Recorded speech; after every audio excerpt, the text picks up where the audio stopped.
जलती हुई अग्नि का पान कर लिया। कल की कथा में हम लोगों ने सुना कि नहीं सुना? और जिसको भगवान की लीला कथा पर संदेह हो, जो माइक लाल बनते हो, अब कुछ न करें, बढ़िया इंगारा ले, कोयले का दहकता हुआ और फांक जाए।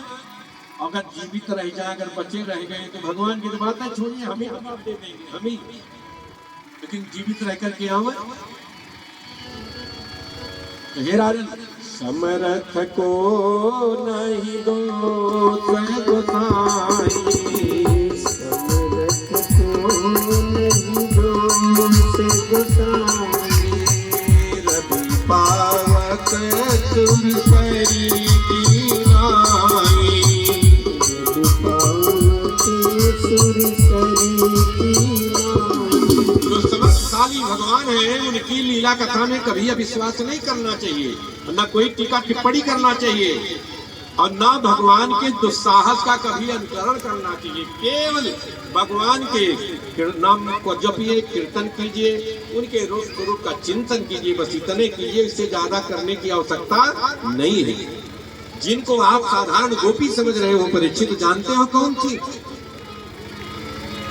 वे दंडकारण्य बन के ऋषि मुनि थे, मिथिला की नारियां थी, अयोध्या की नारियां थी, ऋषि मुनि महात्मा थे।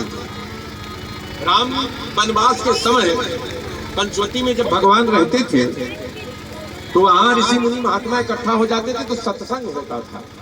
क्या होता था? सत्संग। तो भगवान सत्संग स्थल पर पहले पहुंच जाते थे, महात्मा बाद में पहुंचते थे।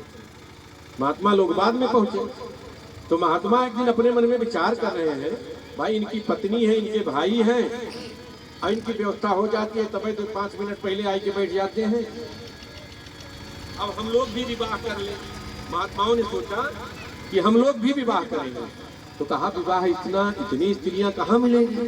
कहा करना क्या है? अरे यही तो आ रहे थे विश्वामित्र के साथ, जब जनकपुर जा रहे थे, पत्थर की शिला को छू दिया था, पैर से छुआ था, स्त्री बन गई थी। चलो हम सब लोग भी शिला लेकर के आते हैं। और सब पहुंच गए, बड़ा बड़ा पत्थर ले आकर के इकट्ठा कर दिया। राम जी आज सत्संग में आए। अरे कहा महात्मा ये क्या है? कहा महाराज ये सब पत्थर हैं, क्या करोगे इन पत्थरों को?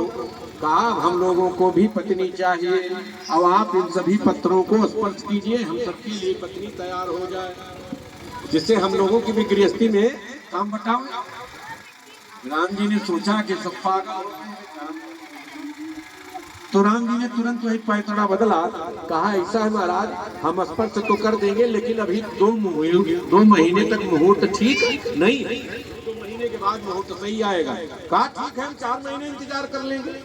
और 2 महीने के बाद पंचवटी से दुष्ट राक्षस रावण ने सीता जी का अपहरण कर लिया। तो तीनों भाई, हे खग हे मृग हे मधुकर सेनी, तुम देखी सीता मृग नैनी, रोते बिलखते ढूंढते जा रहे हैं। और महात्मा उधर से आ रहे, महाराज क्या हो गया आपको? रो रहे हैं। अरे कहा भैया हमारी पत्नी का अपहरण हो गया। तो महात्माओं ने कहा महाराज विवाह होने के बाद पत्नी का अपहरण भी हो जाता है? अरे हो जाता है कि हो गया है? फिर महात्माओं ने कहा तो इसका मतलब पत्नी के लिए रोना भी पड़ता है? राम जी ने कहा देख नहीं रहे हो भैया, रो रहे हैं और कह रहे हो रोना पड़ता है। महात्माओं ने कहा हम विवाह नहीं करेंगे। तब अस अभिमान जाई जन्मोरे, मैं रघुपति रघुपति पति मोरे, अभिमान जाई जन्मोरे, मैं रघुपति रघुपति पति मोरे। महात्माओं ने वही कहा कि ये मेरे अंदर से अभिमान न जाए कि मैं राम जी का हूँ, कभी न जाए। अभिमान से कहूं कि हम राम जी के हैं, राम जी हमारे हैं, ये अभिमान रहे कि हम राम के भक्त हैं। इसलिए बोले राजा रामचंद्र भगवान की जय।